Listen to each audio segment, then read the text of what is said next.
Hi hello guys, welcome back to my channel. ఈరోజు పొనగంటి కూర అందరికీ తెలిసి ఉంటుందండి. అందరూ కొందరు తింటారు, కొందరు తినరు, అవాయిడ్ చేస్తారు. కానీ కంపల్సరీ ఇది తీసుకోవాలండి. ఎందుకంటే దీంట్లో మనకు మంచి బెనిఫిట్స్ ఏంటో అని తెలిస్తే కంపల్సరీ మీరే తీసుకుంటారు. ఫస్ట్ ఆఫ్ ఆల్ మన బాడీకి సరిపోయినంత కాల్షియం దీంట్లో ఉందండి. మనం 100 గ్రామ్ తీసుకోవడం వల్ల. ఇవే మనం మిల్క్ తీసుకుంటున్నాం, 100 గ్రామ్ మిల్క్ తీసుకుంటే దాంట్లో 120 మిల్లీగ్రామ్ కాల్షియమే దొరుకుతుందంట. ఇవే మనం 100 గ్రామ్ ఈ కూర తీసుకోవడం వల్ల 5-10 మిల్లీగ్రామ్ కాల్షియం దొరుకుతుంది.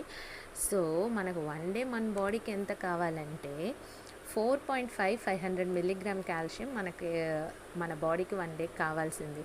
సో మనం ఈ కూర ఒక 100 గ్రామ్ తీసుకుంటే ఈజీగా మన బాడీకి కావాల్సినంత కాల్షియం దొరికేస్తుంది. సో మీరు కూడా విలేజెస్ సైడ్ అయితే కాలువ సైడ్ ఇవన్నీ ఈజీగా ఉండేది. మేమైతే చిన్నప్పుడు ఉన్నప్పుడు అలాగేనండి, కాలువ సైడ్ నుండి తెచ్చి మా మా అమ్మ పెట్టేది. కానీ ఇదైతే మొన్న నేను షాప్లో తీసుకున్నా.